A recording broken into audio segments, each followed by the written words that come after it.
കോഴിക്കോടിൽ എല്ലാവരും ഒരു കമ്പാഷൻ ഉണ്ട് ഭിന്നശേഷി സുഹൃത്തുക്കളിന് വേണ്ടി ഹെൽപ്പ് ചെയ്യാൻ വേണ്ടി. ഈ ഗ്രൂപ്പ് വേറെ സ്ഥലത്തിൽ ഉണ്ടാവില്ല. ആൻഡ് അതാണ് നമുക്കൊരു പ്രധാനപ്പെട്ട ഒരു ലക്കാണോ അല്ലെങ്കിൽ ഡെസ്റ്റിനിയാണോ അത് എനിക്കറിയില്ല.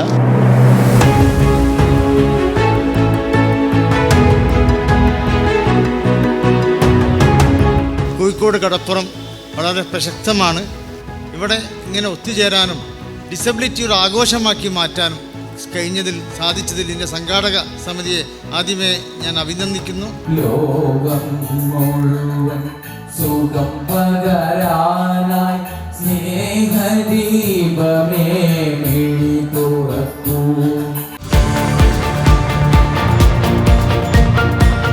ഈ സാഗരം സാക്ഷി നിർത്തിക്കൊണ്ട് നമ്മൾ ഒരു വലിയ പ്രഖ്യാപനമാണ് ഇവിടെ നടത്തിയിരിക്കുന്നത്.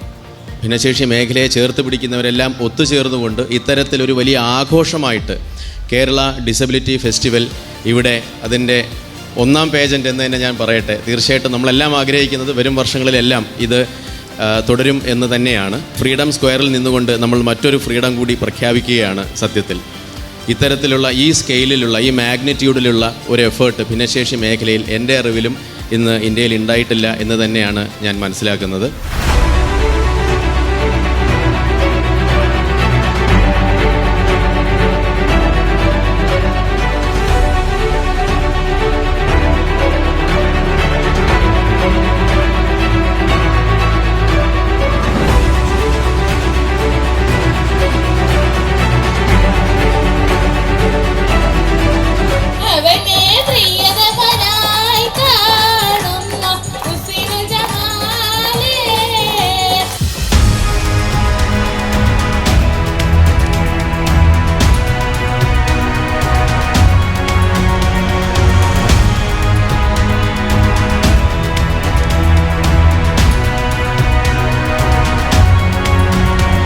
I am actually grateful to the organizers for actually organizing such an event in Kozhikode around the theme of disability and inclusion. Actually, inclusion means various things to various people. Actually,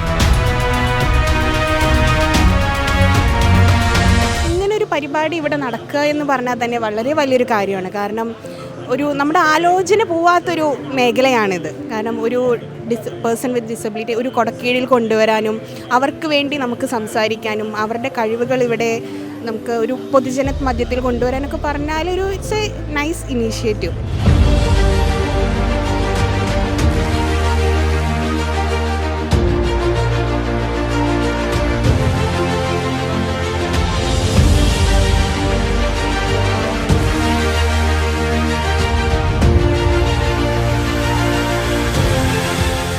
കിട്ടിയാലും അതിമേലെ കുട്ടിങ്ങാണ്ടാണ്. മലർക്കോട്ടിയെ ഞാനെന്നും പുഴയരികിൽ പോയെന്നും വളർന്നു വരും മുൻപുള്ളൊരു പെണ്ണിനെ കണ്ട്. ഇതുപോലത്തെ കുട്ടികൾക്ക് ഇങ്ങനെ ഒരു പ്ലാറ്റ്ഫോം കിട്ടുക എന്ന് പറഞ്ഞത് ഒരുപാട് സന്തോഷമുണ്ട്. ഇരിയുള്ളോള് പഞ്ചാര മൊഴിയുള്ളോള് പദപം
ഡിസേബിൾഡ് ആയിട്ട് ജനിച്ച ആളല്ല.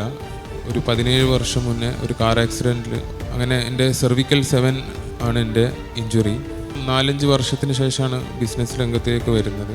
ഇന്ന് സൗത്ത് ഇന്ത്യയിൽ തന്നെ അറിയപ്പെടുന്ന ഒരു കമ്പനിയായി 1500ഓളം എംപ്ലോയീസ് ഉണ്ട് നമ്മൾക്ക് കമ്പനിയിൽ. അവർക്ക് തൊഴിൽ കൊടുക്കാൻ പറ്റുന്നൊരു അവസ്ഥയിലേക്ക് നമ്മൾ എത്തി. 22 വർഷങ്ങൾക്ക് മുമ്പ് ഇങ്ങനെ ആക്സിഡൻ്റായി കട്ടിലേക്ക് ചുരുങ്ങി 4 വർഷം തീവ്രമായ പരീക്ഷണ കാലഘട്ടം. അതിനുശേഷം ക്രിസ്ത്യൻ മെഡിക്കൽ കോളേജ് വെല്ലൂരിലെ ചികിത്സ കൊണ്ടാണ് ഇത്തരത്തിൽ പരിവർത്തിക്കപ്പെട്ട് നിങ്ങളുടെ മുമ്പിലൊക്കെ എത്താൻ പാകത്തിനായത്. അവിടുന്ന് അങ്ങോട്ട് ആ വെല്ലൂരിൽ നിന്ന് കിട്ടിയ ഒരു നിർദ്ദേശം എന്താണെന്ന് വെച്ചാൽ, നിങ്ങൾ വീട്ടിൽ പോയിട്ട് നിങ്ങൾക്ക് എന്തെങ്കിലും സൗകര്യമുണ്ടെങ്കിൽ പോലും വെറുതെ ഇരുന്നിട്ട് നിങ്ങളുടെ ശേഷിക്കുന്ന കാലം നിങ്ങൾ മുന്നോട്ട് കൊണ്ടുപോകരുത്, മറിച്ച് നിങ്ങൾ എന്തെങ്കിലും പ്രവൃത്തിയിലോ മറ്റോ ഈടുപെടണം. ഗീതാസ് ഹോം ടു ഹോം എന്നുള്ള എന്നത്തെ എൻ്റെ മഞ്ഞൾ ബേസ് ചെയ്യുന്ന കമ്പനി സ്റ്റാർട്ട് ചെയ്തത് 2019-20 കാലഘട്ടങ്ങളിലാണ്. അപ്പോൾ ശരിക്കും പറഞ്ഞു കഴിഞ്ഞാൽ അത് സ്റ്റാർട്ട് ചെയ്യുമ്പോൾ തന്നെ അതിനൊരു ഗോൾ ഉണ്ടായിരുന്നു, അതുപോലെ തന്നെ ഒരു പ്ലാൻ ഉണ്ടായിരുന്നു.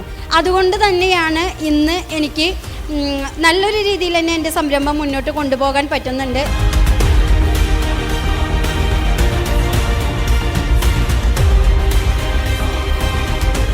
ഇവിടെ വന്നിരിക്കുമ്പോൾ എന്നെപ്പോലുള്ള ഒരുപാട് ആളുകൾക്ക് ഈ ഡിസേബിലിറ്റി എന്താണെന്നും ഇതിൻ്റെ അവരനുഭവിക്കുന്ന ബുദ്ധിമുട്ടുകൾ എന്താണെന്നൊക്കെ അറിയാൻ ഈ എക്സ്പീരിയൻസ് സെൻറ്ററിലും അതേപോലെ തന്നെ ഇവിടെ സെഷനിലും പറ്റിയിട്ടുണ്ട്. അതെനിക്ക് തോന്നുന്നു ഡിസേബിൾഡ് ആയിട്ടുള്ള ആളുകളുടെ ഫെസ്റ്റിവൽ എന്നാണ് പലരും തെറ്റിദ്ധരിച്ചിട്ടുള്ളത്. പക്ഷേ അങ്ങനെയല്ല. കൂടുതലും അവരെ പറ്റി അറിയാൻ വേണ്ടി എന്നെപ്പോലുള്ള ആളുകളാണ് കൂടുതൽ ഇവിടെ വരികയും ഇതറിയുകയും ഇതിനെപ്പറ്റി അനുഭവിക്കുകയും അതിനുശേഷം അവർക്ക് വേണ്ടി ഇത് ചെയ്തു കൊടുക്കാൻ പറ്റുകയും ചിന്തിക്കുകയും വേണ്ടത്.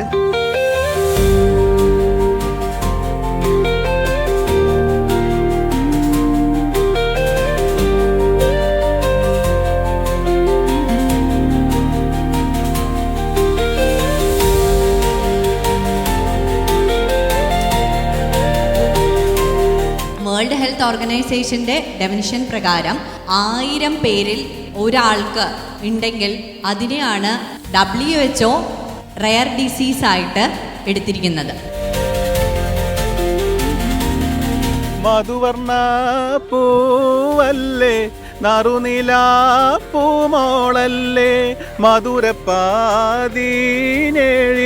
ലങ്കി മാറിയുന്നോളെ.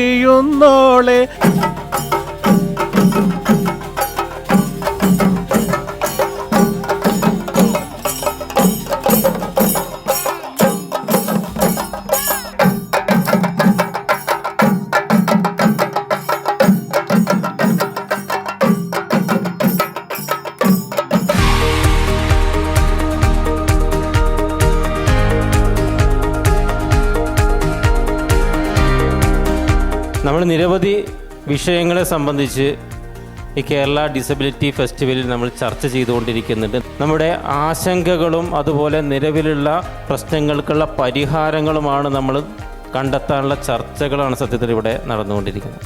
അത്തരം ആശങ്കകളിലും അതുപോലെ നമ്മൾ കണ്ടെത്തേണ്ട പരിഹാര മാർഗങ്ങളിലും ഏറ്റവും പ്രയോറിറ്റി കൊടുക്കേണ്ട ഏറ്റവും വലിയൊരു കാര്യം എന്ന് പറയുന്നത് നമ്മുടെ ഒരു അഡൾട്ട് ഇൻഡിപെൻഡൻറ്റ് ലിവിങ്ങിനെ കുറിച്ചാണ്. എനിക്ക് എൻ്റെ ജീവിത യാത്രയിലാണ് ഒരു ഡിസബിലിറ്റി വരുന്നത്. അതൊരു ഡിസീസുമായിട്ട് ബന്ധപ്പെട്ടിട്ടാണ്. ഡിസീസ് ഇറ്റ്സെൽഫ് എ ഡിസബിലിറ്റി എന്നുള്ളതാണ്. പക്ഷേ ഞാൻ ഒരു RPWD ആക്ട് അനുസരിച്ചിട്ട് ഒരു ഡിസബിലിറ്റി സർട്ടിഫിക്കറ്റിന് പോയപ്പോൾ ഉണ്ടായ അതേ ബുദ്ധിമുട്ടുകൾ ഒരു ജോലി അന്വേഷിച്ചപ്പോഴും എനിക്കുണ്ടായി. പറയാൻ ഒരുപാട് കാര്യങ്ങളുണ്ടെന്നുണ്ടെങ്കിലും മിക്കപ്പോഴും നമുക്ക് കേൾക്കാൻ ഒരാൾ ഇല്ലാതിരിക്കുന്ന സാഹചര്യങ്ങളുണ്ടാവും. പക്ഷെ നമ്മളോട് വിഷയങ്ങൾ പറയുന്നവർക്ക് അവരെ കേൾക്കാനായിരിക്കും ആൾക്കാർ വേണ്ടി വരാം. അങ്ങനെ കേൾക്കാനുള്ളൊരു സ്പേസ് ഉണ്ടാക്കുന്ന, അതായത് അതിനുവേണ്ടി പ്രവർത്തിക്കുന്ന ഒരു മെൻ്റൽ ഹെൽത്ത് NGO ആണ് listening community.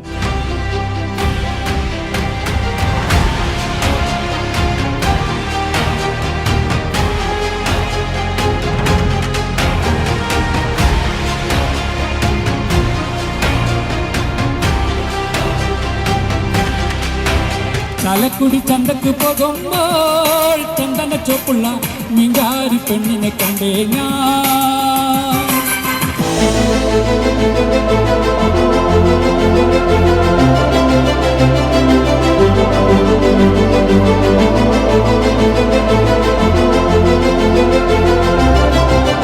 So I think what you're doing is fantastic. I think what they're doing here is really good.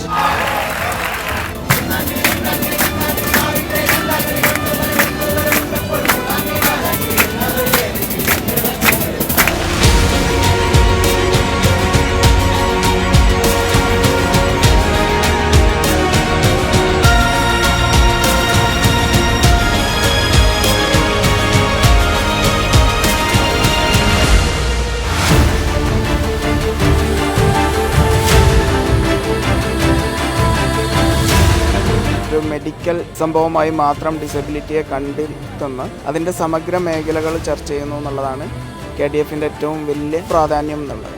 ഡിസേബിൾഡായ മനുഷ്യരുമായി ബന്ധപ്പെട്ട് നിലനിൽക്കുന്ന ഒരുപാട് മിത്തുകളുണ്ട്. ആ മിത്തുകളെ പൊളിക്കാനുള്ള ആദ്യത്തെ ശ്രമമായിട്ട് നമുക്ക് KDF-നെ കാണാം. ഡിസേബിൾഡ് മനുഷ്യർക്ക് പറയാനുള്ള കുറേ കാര്യങ്ങൾ പൊതുസമൂഹം ഇപ്പോഴാണ് കേൾക്കുന്നത് എന്നാണ് എനിക്ക് തോന്നുന്നത്.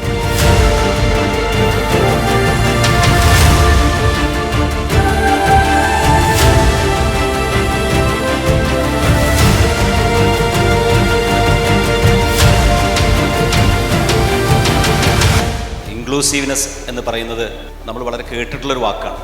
പക്ഷേ നമ്മുടെ ജീവിതത്തിലെ പ്രയോഗങ്ങളിൽ പലപ്പോഴും അത് കുറവായിരിക്കും. അക്കാഡമിക് ലെവലിൽ ഈ ഒരു കാര്യം ചർച്ച ചെയ്യുന്നതിന് വേണ്ടിയുള്ള നിരവധി സ്ഥാപനങ്ങളുണ്ടായി, ധാരാളം വ്യക്തികൾ ഈ രംഗത്തുണ്ടായി, ധാരാളം സന്നദ്ധ സംഘടനകൾ ശാസ്ത്രീയമായിട്ടുള്ള ഇടപെടലോടുകൂടി തന്നെ രംഗത്ത് വന്നു. ഇങ്ങനെ മുൻകാലങ്ങളിൽ ഉണ്ടായിരുന്നതിനേക്കാൾ വലിയ ഒരു മാറ്റം ഇതിനകത്തുണ്ടായിട്ടുണ്ട്. അതിൻ്റെ ഭാഗമായിട്ടാണ് ഇൻക്ലൂസീവ് എഡ്യൂക്കേഷൻ എന്ന് പറയുന്ന ഒരു ആശയം അംഗീകരിക്കപ്പെട്ടത്.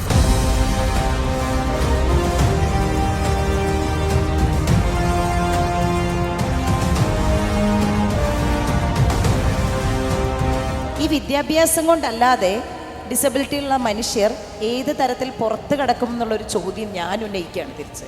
വിദ്യാഭ്യാസം കൊണ്ട് മാത്രമേ പുറത്ത് കിടക്കാൻ സാധിക്കുകയുള്ളൂ. എവറി ഹ്യൂമൻ ബീയിങ് നമ്മൾ നേടിയെടുക്കുന്ന വിദ്യാഭ്യാസത്തെ ഞാൻ കാണുന്ന ഒരു സോഷ്യൽ ക്യാപിറ്റലായിട്ടും ഒരു കൾച്ചറൽ ക്യാപിറ്റലായിട്ടുമാണ്.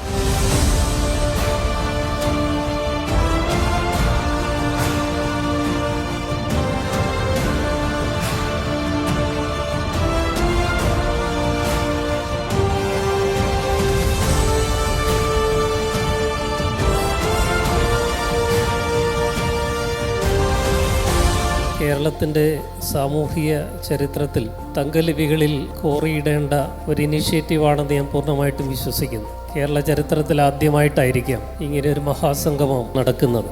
അതിന് സംഘാടകരെ എത്ര അഭിനന്ദിച്ചാലും മതിവരില്ല.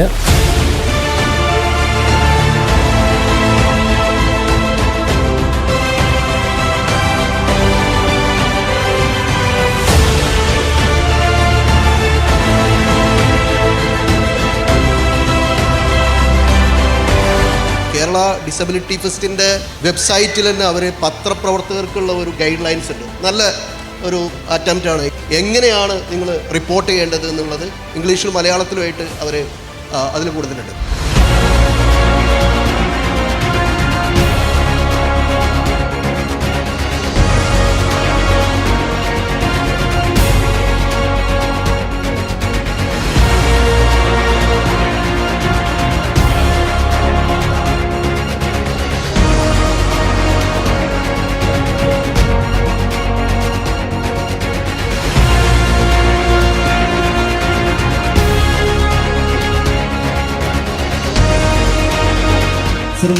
മനം വീശും കാറ്റേ വന്ന് മിസറിൻ്റെ കഥ പറഞ്ഞാട്ടേ.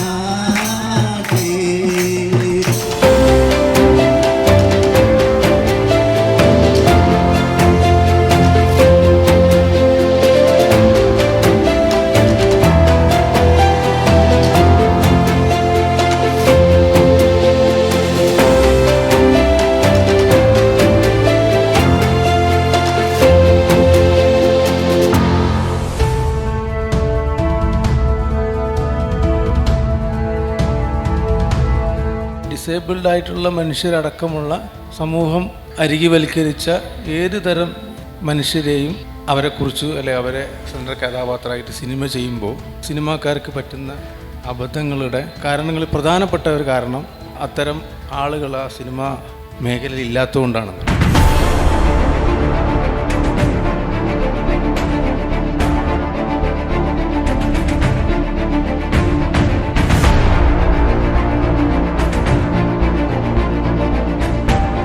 ആളുകൾക്ക് ഇതിന് അറിയാനുള്ള ഒരു സാഹചര്യം ഇല്ല. അതായത് എന്താണ് ഡിസബിലിറ്റി, എന്താണ് അവർ നേടുന്ന ബുദ്ധിമുട്ടുകൾ. ഇപ്പോൾ നമ്മുടെ എക്സ്പീരിയൻഷ്യൽ സ്റ്റാളുകളൊക്കെ വരുമ്പോൾ ആളുകൾക്ക് മനസ്സിലാവും എന്താണ് അവർ നേടുന്ന ഒരു പ്രയാസങ്ങൾ. അതെല്ലാം ഇതിലൂടെ മനസ്സിലാക്കാൻ സാധിക്കുന്നതാണ് വിശ്വസിക്കുന്നത്.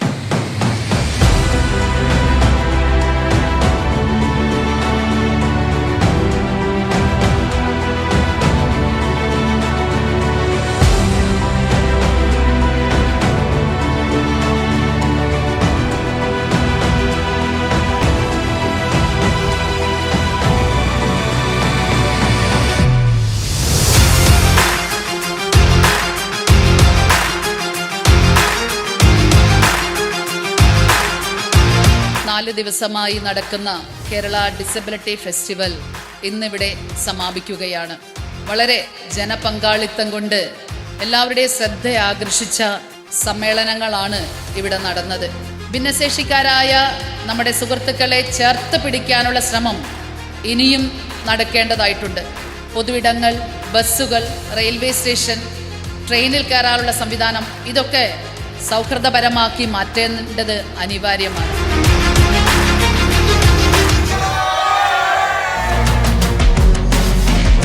ഈ 97% വരുന്ന നിങ്ങൾ ഞങ്ങളെ സൈഡ് ലൈൻ ചെയ്യാൻ വേണ്ടി നിങ്ങൾ പറയുന്ന പേരാണ് ഭിന്നശേഷി എന്നുള്ളത് തന്നെയാണ് അവർ പറഞ്ഞത്.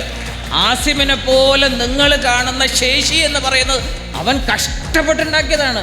നമ്മൾ ഡിസേബിൾഡ് തന്നെയാണ്, ഒരു സംശയം ആ വിഷയത്തിലേക്ക് വേണ്ട. അതിൻ്റെ മലയാള പദാവലി അർത്ഥം തേടി നിങ്ങൾ അലയുകയും വേണ്ട.